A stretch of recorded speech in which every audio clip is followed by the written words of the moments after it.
Hey everybody, welcome back to the Overwatch Project live. It's November 22nd, Friday night, 11 p.m. Eastern, and as promised, here I am.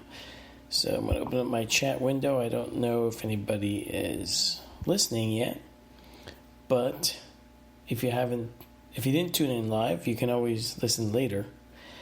This will be available on Spreaker, of course, but it'll also be on my YouTube channel, and you can always find my latest podcast on my website, OverwatchProject.com. So if you want to go to OverwatchProject.com, and even while you're listening, because I will be referencing some material that is linked there tonight also. So tonight I wanted to talk to you about the kind of like the opposite of the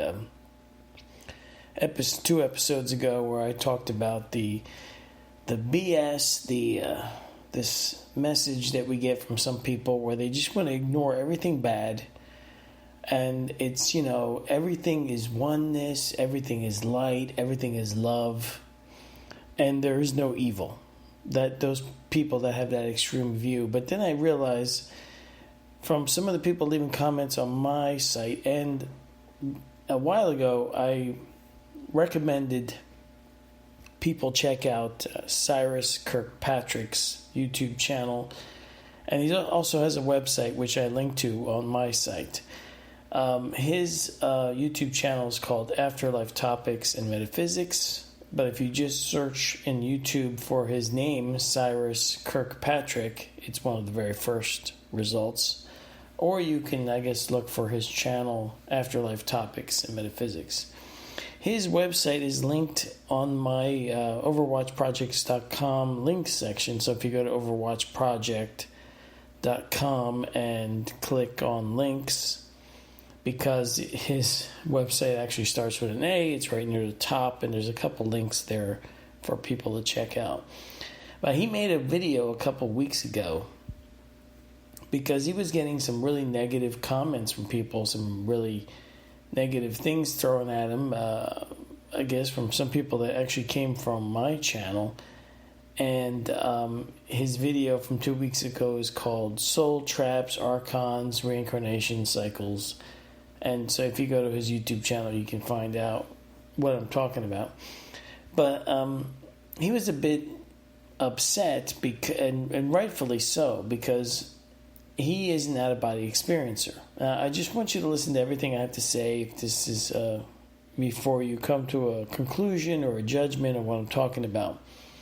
But when somebody has direct knowledge of something because they are a direct witness to something, and if you're not an OBE experiencer, or if you haven't had a near-death experience, or maybe you don't have a lot of experience in this stuff, and we're just like me, I'm coming to some conclusions based on a lot of research, a lot of thinking about all the totality of information I've collected, and I've come up with a lot of conclusions based on that information.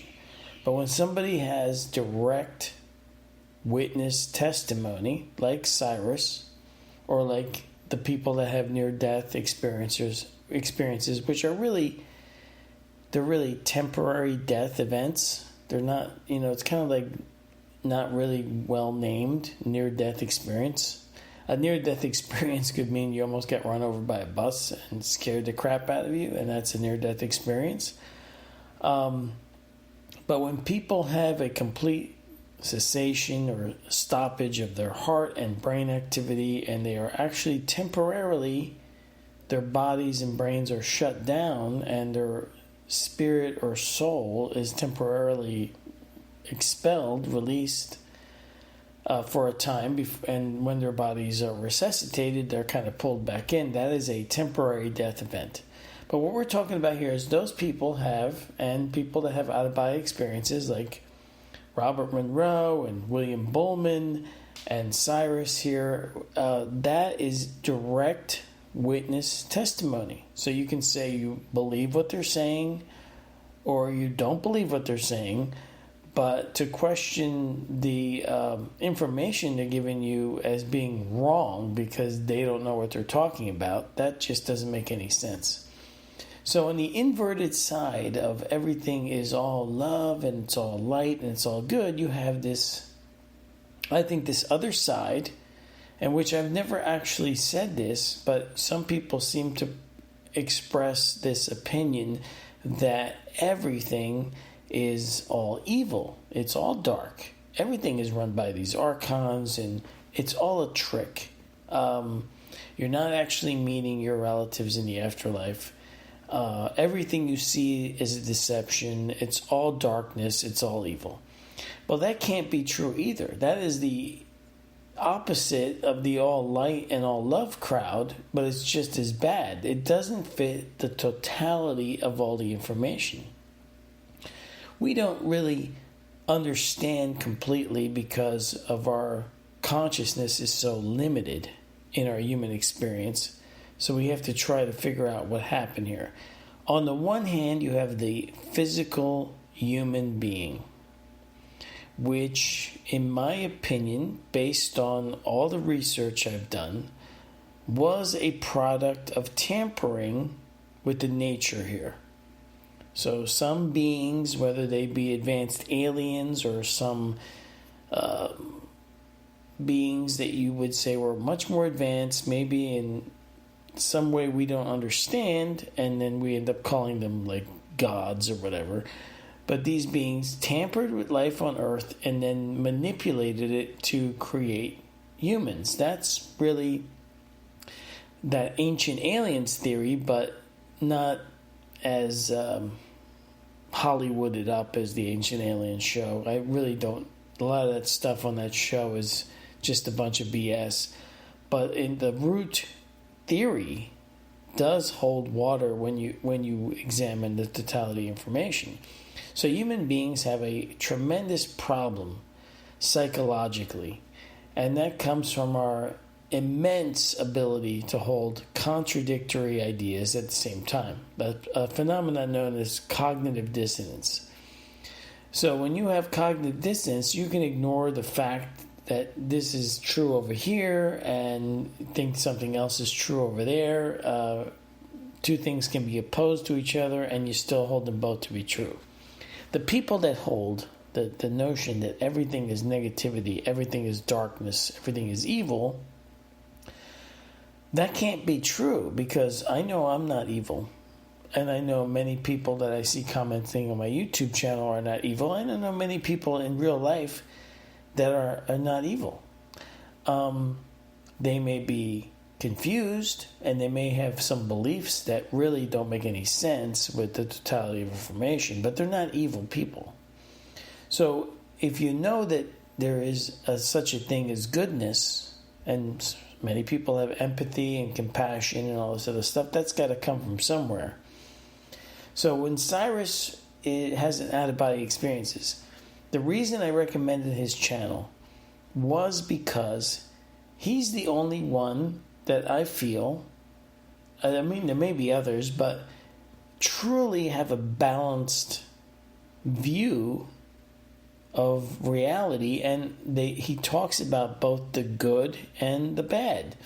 If you listen completely to that Soul Traps Archon Reincarnation Cycles video he did 2 weeks ago, he admits running into parasitic beings.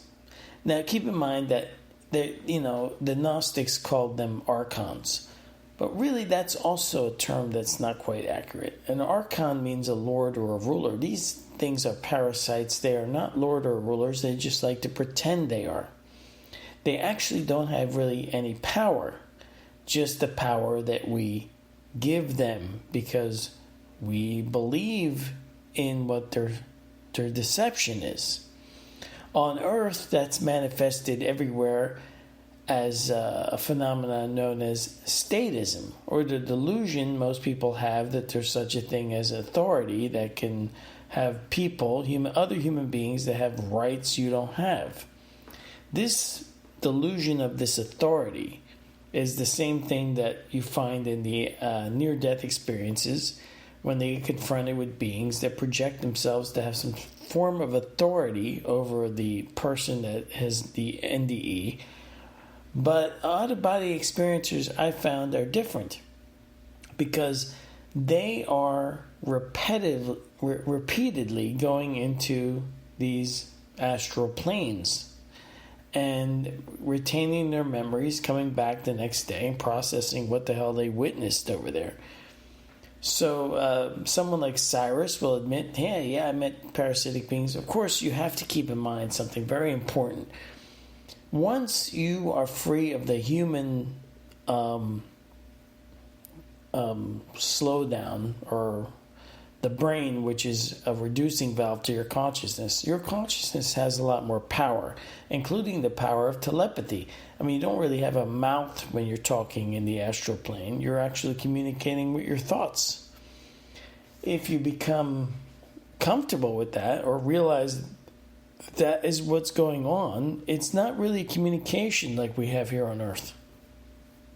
On Earth, a person talking to another person, that's being deceptive, unless you're trained on what to look for body language wise, pay very close attention to what they're saying. People can deceive other people easier because it's really just a verbal communication with some other things that are involved in deception. But on the astral plane, or when you're whatever other dimension you end up in the afterworld, you are not using a physical brain, ears, etc. to communicate. You're now dealing with telepathy and psychic powers, and as long as you don't have any erroneous belief system that is that you have programmed yourself to believe that you're supposed to be subservient, or that you're a sinner, etc., you can't really be fooled very long by anything that's trying to intimidate you. You can't even be hurt. You don't have a physical body anymore. In totality, when I listen to so many of Cyrus's videos, I don't find anything he's talking about that really conflicts with all the information I've been gathering over the years. That's why I recommend his channel. And not to get all negative about it, because he points out that there's good places that people can go to in the afterlife. Of course, there would have to be a good place. What would be the hope and point of everything if there is no good place to end up at? I've been saying this for a while. These parasites or whatever that feed off of humans, or loosh, or whatever it is that you want to call it, they do not have a lot of power, because if they did, they wouldn't have to use such elaborate deception to be parasites. Parasites in general don't have a lot of power. They always have to stay hidden. And the fact that they do everything through deception is a sign that they're incredibly not strong. They're weak beings that need to fool us to feed on us. So if the whole point of my channel and talking about these very complex concepts that a lot of people aren't even up to speed and even begin to understand, because they're either atheists or they're stuck in some religion with their dogmas and doctrines, and they have no clue as to all the information available about human consciousness, the afterlife, etc. That totally contradicts atheism. It contradicts materialism, and it contradicts just about, I think, actually every religion. All religions have their super faults that people just shouldn't listen to them. But the thing is that you can't argue with people with facts and information. Only if you're open or receptive to the information does it make a difference. So when I started my journey of research, I really didn't have a clue as to where this was going to lead me. And I certainly had my own cognitive dissonances that I became aware of as I did my research. And I was able to confront my own contradictory beliefs. So don't give Cyrus a hard time. Check out his channel and listen to all the information he's offering, which is all free on his YouTube channel. I bought his books. Unfortunately, they're not in Audible, so I haven't gotten around to reading them yet. I kind of got burned out from all the reading I had done years ago when I was getting up to speed on all this information, including reading the entire Bible 4 times in 4 different translations. That was a lot of reading. Anyway, on a side note, I have completed Larkin Rose's attendcandles.com class. Also linked on my website at OverwatchProject.com. If you click on the Freedom link, it's right near the top. There's a little sample seminar from the class, and then there's a link to attendcandles.com right there. I don't get sponsored. He doesn't pay for it or anything. This is all done. Everything I show you on my website, I'm promoting or showing you things because it's valuable information. But essentially, people have cognitive dissonance, contradictory belief systems that they float in their head all the time. And I became aware a while ago it's pointless to argue with people on comment sections. It's pointless to argue with people in general because people do not respond to facts and information. They get emotional when they get contradicted about something that they've accepted as a premise. Arguing with a person is futile. It doesn't really result in the goal of moving yourself and them closer to something closer to truth.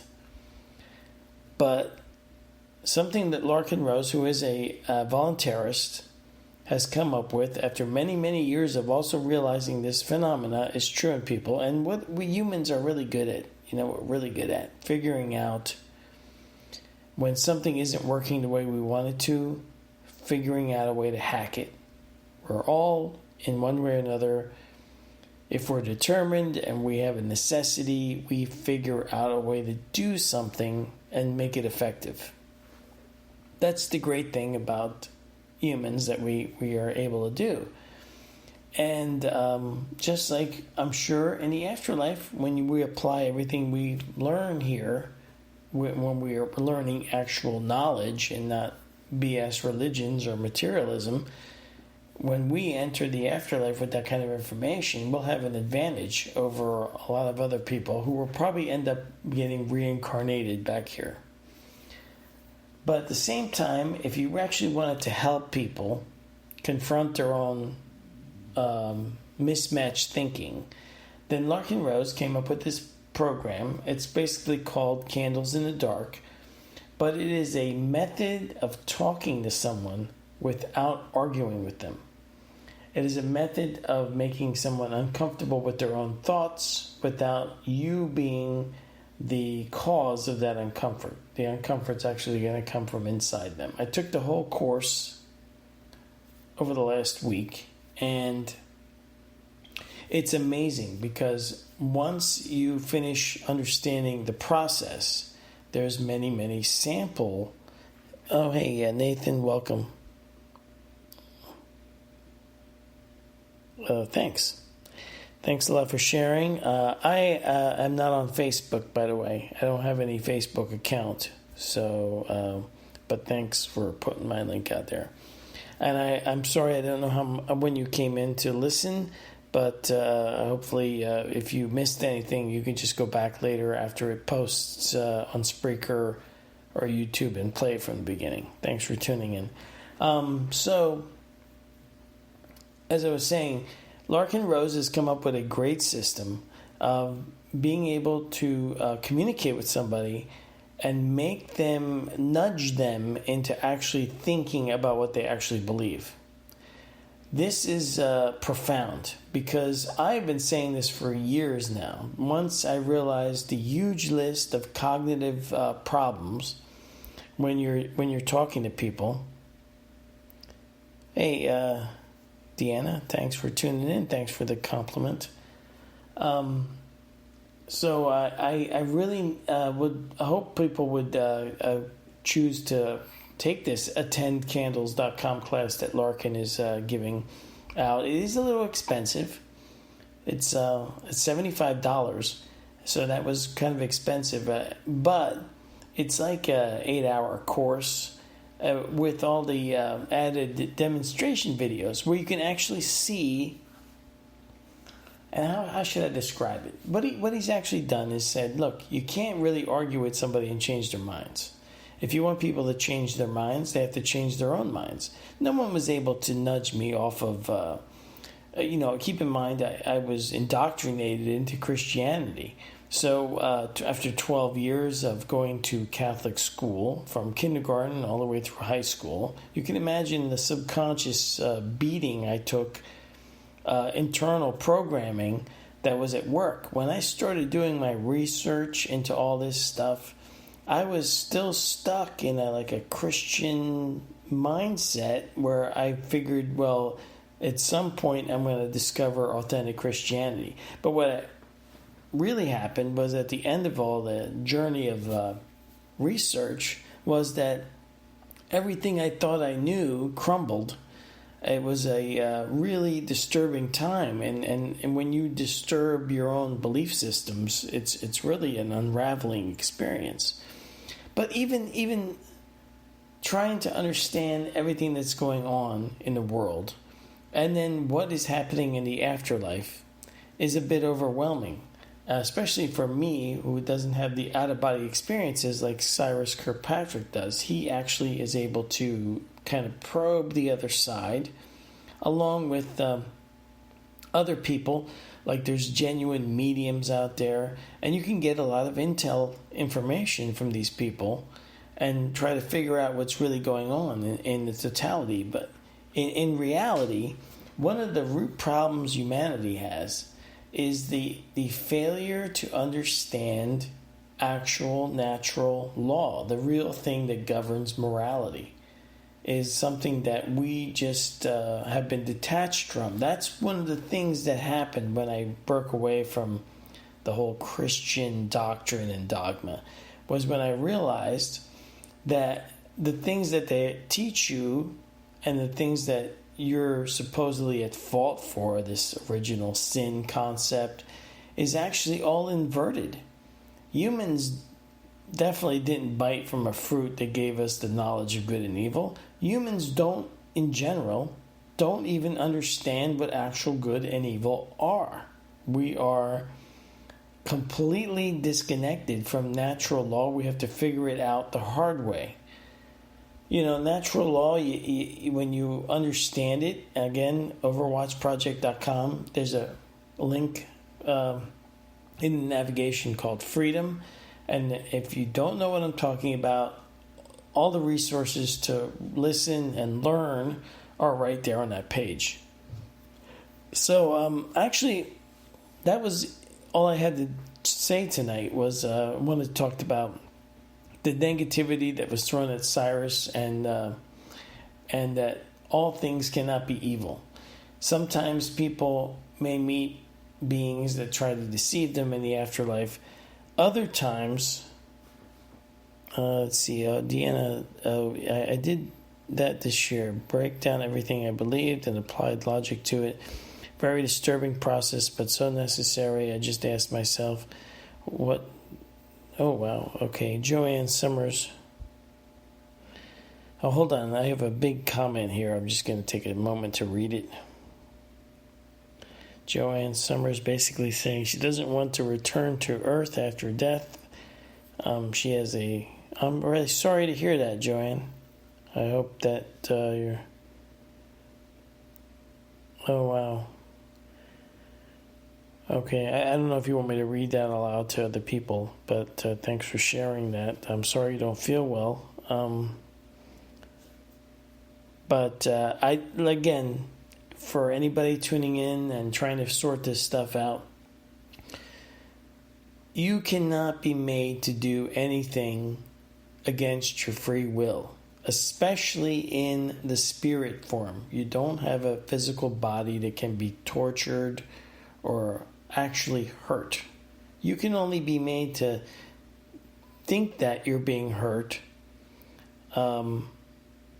Oh, you want me to read it? Okay. Joanne writes, Dan, I have a serious medical condition, and I am moving closer to needing hospice. I do not want to return to Earth after my death and want to learn as much as I can before the end of my life so that this does not happen. Also, I am retired RN with years of hospice nursing, starting with the AIDS epidemic. I wanted to share my experiences so that my knowledge will not end with my death. I am fully awake and I am surrounded by people who are not. My husband is a wonderful caregiver, but he too is asleep. I need help in my transition. Would you or other members of this group be willing to help me? I would share all my experiences with those involved. Medical condition I have is called mast cell activation disorder. This is based on genetic defects that did not occur due to natural causes. It is man-made and designed to cause physical and mental problems. I am very fearful at time and could use all the support I can find. Joanne, I don't know how when you started reading all my stuff or listening to my podcasts, but one of the things that about the human physical being that has nothing to do with your soul or spirit, but the physical being you happen to be inhabiting right now, is that we inadvertently or naively incarnated into beings that were a product of some type of tampering. I've mentioned Dr. Ellis Silver's book, Humans Are Not From Earth. It's a really big book. And when you read that or just think about the human condition, it's not natural. And when you look at how the human brain works and how it affects our consciousness, our thinking, it becomes clear that originally humans must have been created to believe in an authority so that they could be enslaved. And whatever happened to our slave masters, they're gone, or maybe they were done with us, or who knows, maybe they were exterminated by other beings because of whatever they did was such a great crime. But human beings are just a product of some type of interference or tampering. So, of course, we have a lot of genetic problems. Matter of fact, I think we have thousands of genetic problems that other creatures on Earth don't have. Part of the huge thing that holds back the human race in general, the physical human race, is this lack of the ability to process information, especially when it comes to spiritual matters or political matters, so that they are, sane. We have a thinking process that hampers human beings only when they're thinking about certain types of things. In other places, we are very efficient, right? We can build, we can engineer, we can create art, fiction, technology. But when it comes to our own well-being as individuals and freedom, something is really screwed up with the human race. When you die, when you're not stuck to a belief system, when you don't have a religion that's trapping you, and you don't have some kind of naive materialist view of the universe, I can't even imagine what spiritual parasites would do to atheists when they die, because they really, weren't supposed to be there, but they're there. And if you read books like Howard Storm's book, you find out just how much of a plaything an atheist can be to some beings in the afterlife. But when you don't have that stupid information in your head, and you spent time and dealt with your cognitive dissonance and purged yourself of stupid belief systems, and you look at the totality of information, I really don't think anybody that actually has what they call gnosis or knowledge has to worry about reincarnation back here.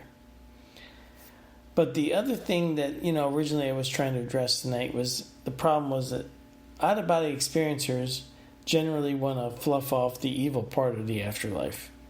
They seem to want to just declare it's all love and light.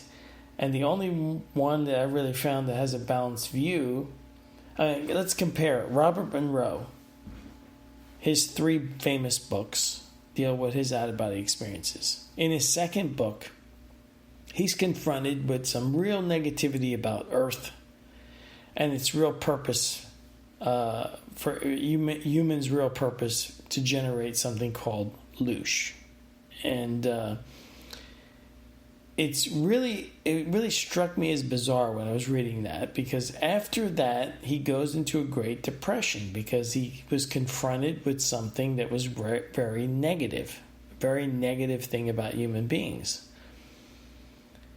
And then he rebounds from that and then has this weird declaration in the second book that later he figures out or was told, don't worry about it, it's just all about love. And I was so disappointed because after that he just everything's all great, it's all love and light. And everything is not all love and light. But at the same time, somebody like Cyrus Kirkpatrick, who I highly recommend listening to if you want to know what the afterlife can be like, he is not that kind of person. He is a person that has a more broader view when he reports on the afterlife. He doesn't have a problem saying that reincarnation back on Earth is a problem. He doesn't recommend anybody does it. He doesn't have a problem with exploring the darker side of the afterlife, but also points to the fact that there's many great places to go that he's explored. So where you want to end up, I think it's kind of like when you're walking through a giant mall and you're shopping for something. When you enter the afterlife, just be very discerning in where exactly you want to go. What do you resonate with?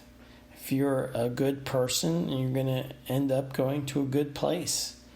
And no parasite or archon or anything like that will be able to trick you. In the afterlife, you have telepathy.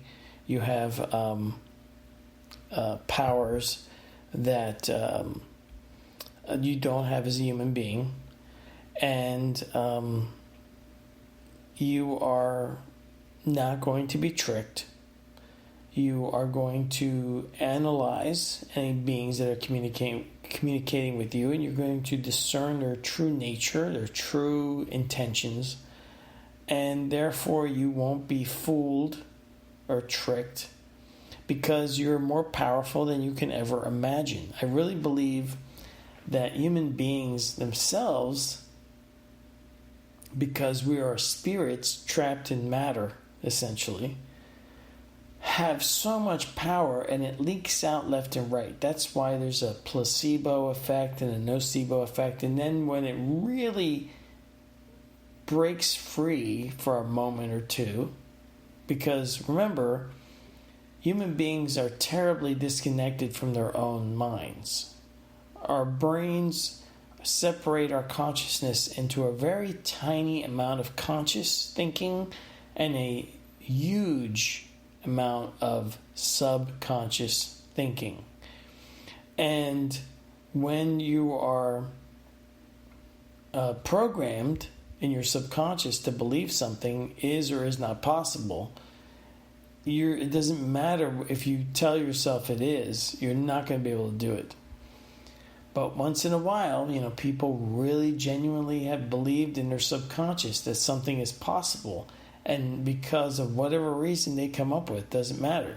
It could be a religious group in a group prayer, and suddenly somebody is completely cured of their illness, or they have a miracle happen. And Joanne, if you never read a book by Anita Morajani, and I have her linked on my link section on my website, OverwatchProject.com. You go to links, and she's in there. Anita Moorjani was someone who was very, very ill. Very, very ill. Her book is very compelling. So compelling because her case was well known throughout the world because she was from a pretty wealthy family, and she had seen many, many doctors. Her body was riddled with horrible cancer, and there is no medical explanation for her complete, total cure. And it really just happened because she ended up in a hospice. She was on her deathbed. She actually died temporarily, had complete body, brains ceased functioning. But then she had a massive near-death experience or out-of-body event that basically she realigned her spirit, or in some way all persons who have contacted me after their death have done so telepathically. Yeah, exactly. Joanne said that in a comment just a few minutes ago. So when Anita Moorjani gets this out-of-body temporary after-death experience, she comes back to her body, and amazingly, she opened her eyes. The doctor thought, oh, she's not, they thought she was dead, then she's not dead. And then she opens her eyes, tells the doctor, don't worry, I'll be fine now. And of course they think, well, another few minutes, yeah, she's going to be dead again, permanently. But then Anita Moorjani didn't die. Matter of fact, if you see a picture of her today, she looks amazing. Amazingly healthy, and all of her cancer disappeared. Her case was studied worldwide by all kinds of cancer specialists, and she has been completely cured, and it had nothing to do, there was nothing medical science could do to help her. So they have no explanation as how the type of cancer she had just went away. And that is the kind of power that we actually all have. Now, I don't know, unfortunately, I don't know of any foolproof way where you can dip into your subconscious and actually reprogram yourself to have things happen, to turn on the miracle powers. But I do know that when they get triggered on Earth, human beings experience miraculous things. But in the afterlife, you don't have to worry about it. We're all magical when we're out of body, when we enter the afterlife. That's why,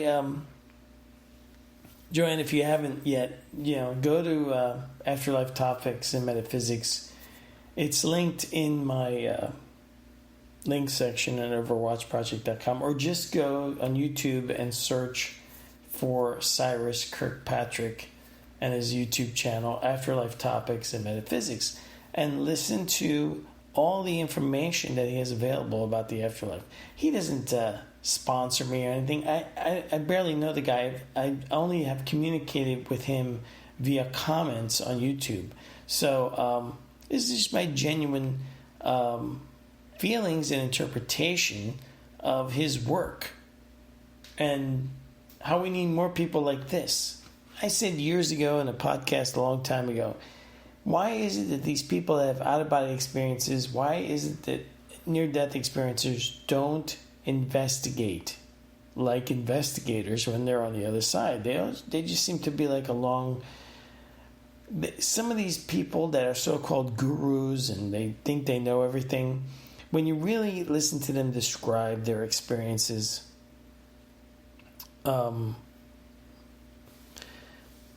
Joanne writes, this disease is designed to destroy my mind, lots of amnesia. I have watched many of his videos and his work is outstanding. Oh, great, good. That's good, thanks.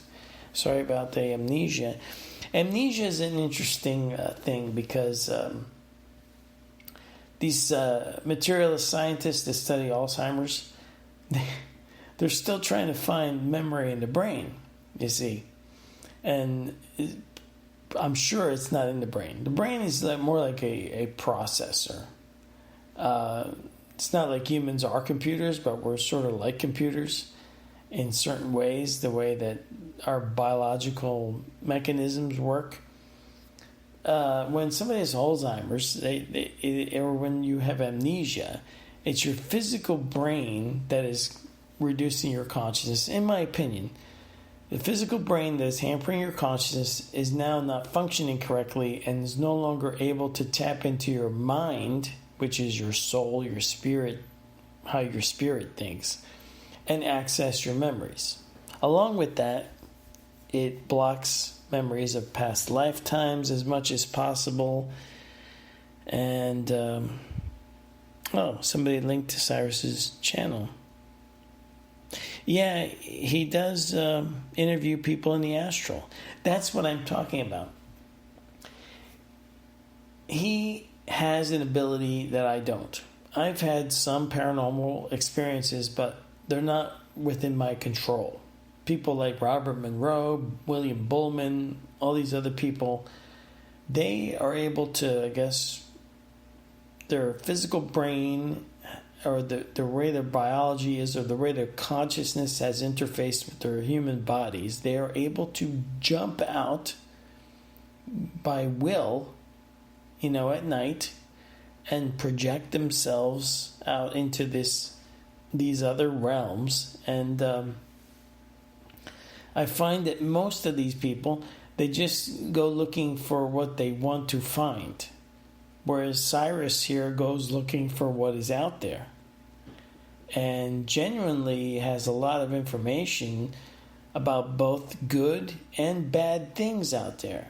So you can get a really good landscape view of what's really going on.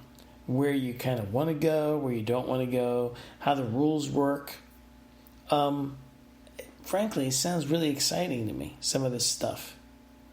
Even Robert Monroe, when he was writing about all these different things that he was experiencing,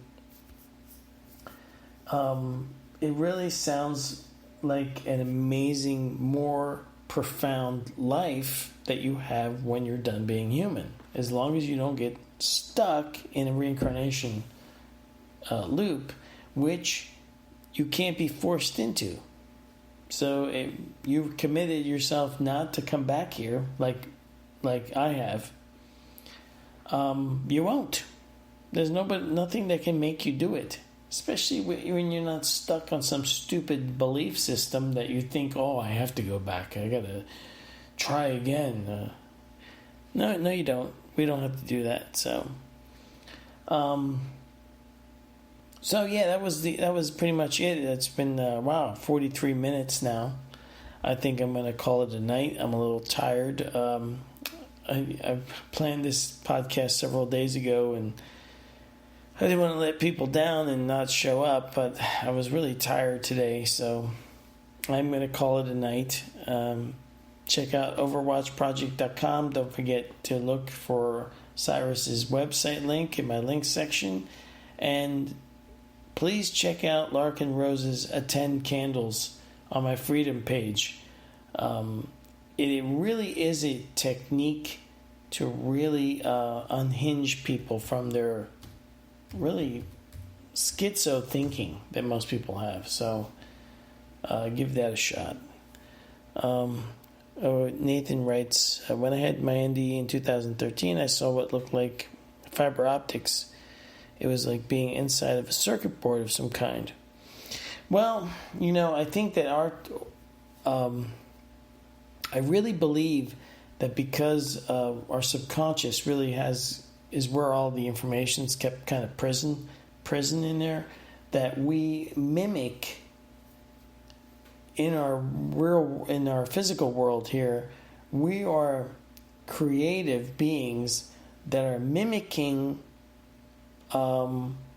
things that are actually beyond this world. So we're kind of recreating them here in the physicalness, this crude material world that we're in. So, we don't have telepathy here. But we eventually make technology that becomes like telepathy. I can't telepathically talk to my friend that's 3.5 hours away from where I live, but I can send him a text message, which is, like a mimic of this thing. So if you see something like fiber optics in the afterlife or when you had a near-death experience, I'm sure that the technology that we see here that we make is sort of like mirroring in a crude fashion what is going on in the spirit realm without the need for technology, if that makes any sense to you. So, all right, so 45 minutes in, I'm going to call it a night. Thanks, everybody, for tuning in. And if I have more live shows, I'll probably do them on Fridays at 11. Seems to work out good for me. I'll talk to you guys later. Have a good night, a good day, whenever you happen to listen to this. And I'll post it on my homepage under my latest podcast right at the top, probably tomorrow morning. So take care. Have a good night. Thanks for tuning in. Bye.